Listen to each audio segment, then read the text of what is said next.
નમસ્કાર. ચાલો આજે અંગ્રેજી એડિટિંગની દુનિયામાં એક મજેદાર સફર કરીએ. આ સમજૂતી એવા દરેક વ્યક્તિ માટે છે જે પોતાના લખાણને વધુ ધારદાર અને પ્રભાવશાળી બનાવવા માંગે છે. ક્યારે એવું બન્યું છે કે આપણે કંઈક લખીએ અને એવું લાગે કે શબ્દો તો બધા બરાબર છે, પણ કંઈક ખૂટે છે? વાંચતી વખતે એ જાદુ નથી આવતો? ઘણીવાર નાની નાની ભૂલો જ આપણા લખાણની આખી અસર ઓછી કરી દે છે. પણ ચિંતા ના કરશો, એનો એકદમ પાક્કો ઇલાજ છે, અને એ છે એડિટિંગ. ખરું કહું તો ઉત્તમ લખાણનો આખો ખેલ નાની નાની વિગતોમાં જ છુપાયેલો હોય છે. તો ચાલો આજના આ વિશ્લેષણમાં આપણે સાથે મળીને એક ગ્રામર ટૂલબોક્સ બનાવીએ, જે આપણા લખાણને જાતે જ સુધારવામાં ખૂબ મદદ કરશે. તો આપણા ટૂલબોક્સનું પહેલું અને સૌથી પાયાનું સાધન છે સબ્જેક્ટ વર્બ એગ્રીમેન્ટ. સાચું કહું તો કોઈ પણ વાક્યનો આખો પાયો આના પર જ ટકેલો છે. આનો નિયમ એકદમ સીધો અને સરળ છે. જો કર્તા એટલે કે સબ્જેક્ટ એકવચનમાં હોય તો તેની સાથેનું ક્રિયાપદ પણ એકવચનમાં જ હોવું જોઈએ, અને જો કર્તા બહુવચનમાં હોય તો ક્રિયાપદ પણ બહુવચનમાં જ આવે. સિમ્પલ, જેમ કે હી ગોઝ અને દે ગો. ચાલો આને એક ઉદાહરણથી સમજીએ. અહીં શું આવશે? 5 એટલે કે 5, જે બહુવચન છે, બરાબર? તો સાચો જવાબ છે બોયઝ. એકદમ સાચું. આઈ કોલ્ડ 5 બોયઝ. હવે આ વાક્ય જુઓ. અહીં દે એ બહુવચન કર્તા છે, તો તેની સાથે ક્રિયાપદ પણ બહુવચનનું જ આવશે, એટલે કે આર. They are children. બસ આ જ તો છે સબ્જેક્ટ વર્બ એગ્રીમેન્ટનો જાદુ. હવે એક ખાસ નિયમ યાદ રાખવા જેવો છે.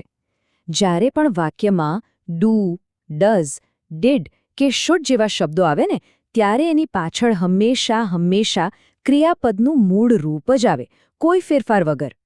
તો વિચારો, આ વાક્યમાં શું આવશે? શુડ છે, એટલે આપણા નિયમ મુજબ ક્રિયાપદનું મૂળ રૂપ અપોઝ જ આવશે, અપોઝડ નહીં. જુઓ, આ કેટલી નાની વાત છે, પણ લખાણમાં બહુ મોટો ફરક પાડે છે.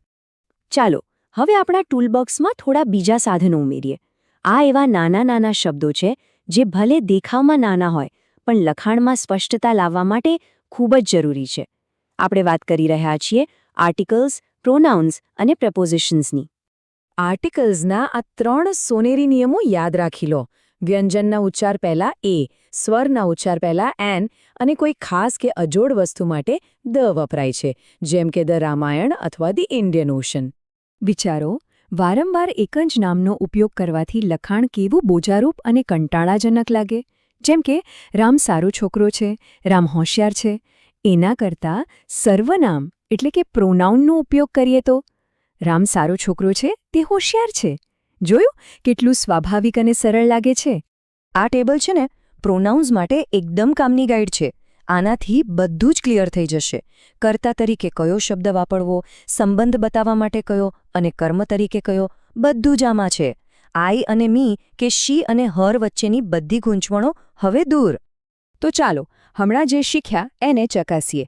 અહીં સંજનાની વાત થઈ રહી છે, જે એક છોકરી છે. તો એની કાર માટે આપણે શું વાપરીશું? હર કાર, બરાબર ને? હિઝ કાર નહીં. એકદમ સિમ્પલ. સારું, હવે આપણા ટૂલબોક્સમાં એવા સાધનો ઉમેરીએ જે આપણા વિચારોને એકબીજા સાથે જોડે છે અને વાક્યોમાં એક સુંદર પ્રવાહ, એક ફ્લો બનાવે છે. અને એ સાધન છે સંયોજકો, એટલે કે કન્જંક્શન્સ. આ સ્લાઇડ બહુ સરસ રીતે બતાવે છે. એન્ડનો ઉપયોગ એક સરખા વિચારોને જોડવા માટે થાય છે, બટ વિરોધાભાસ બતાવે છે. સો પરિણામ બતાવે છે, અને બીકોઝ કારણ આપે છે. સાચા સંયોજકનો ઉપયોગ કરવાથી લખાણ એકદમ તાર્કિક અને સમજવામાં સરળ બની જાય છે. અહીં જુઓ, 2 વિરોધાભાસી વાતો છે.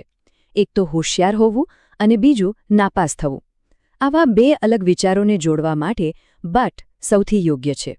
He is clever but he failed.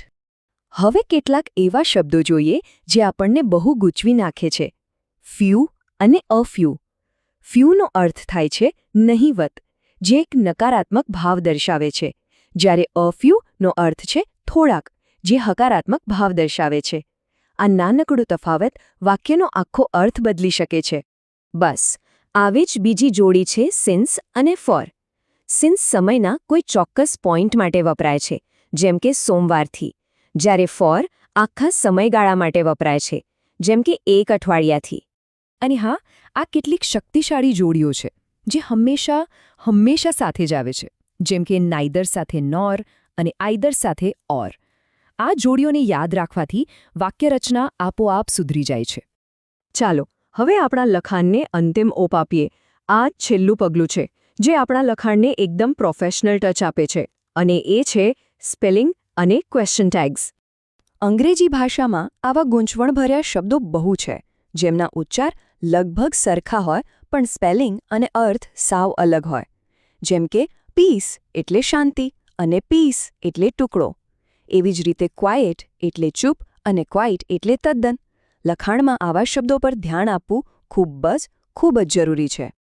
Question tag એટલે શું? એ વાક્યના અંતે આવતો એક નાનકડો પ્રશ્ન છે જે આપણી વાત પર ભાર મૂકવા માટે વપરાય છે. આનો નિયમ તો બહુ જ સીધો છે.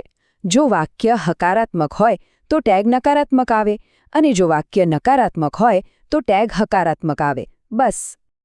તો આ ઉદાહરણમાં જુઓ, આશા ઇઝ બિઝી એક હકારાત્મક વાક્ય છે. તો નિયમ પ્રમાણે એનો ટેગ કેવો હોવો જોઈએ? નકારાત્મક. તો સાચો જવાબ છે ઇઝન્ટ શી. આખું વાક્ય થશે આશા ઇઝ બિઝી ઇઝન્ટ શી. તો હવે આ ગ્રામર ટૂલબોક્સ ખુલી ગયું છે અને આપણા સૌના ઉપયોગ માટે તૈયાર છે. પ્રશ્ન એ છે કે આ નવા આત્મવિશ્વાસ સાથે સૌથી પહેલી કઈ વસ્તુ લખવામાં આવશે? આ બધા સાધનોનો ઉપયોગ કરીને આપણે આપણા લખાણને એક નવી જ ઊંચાઈ પર લઈ જઈ શકીએ છીએ.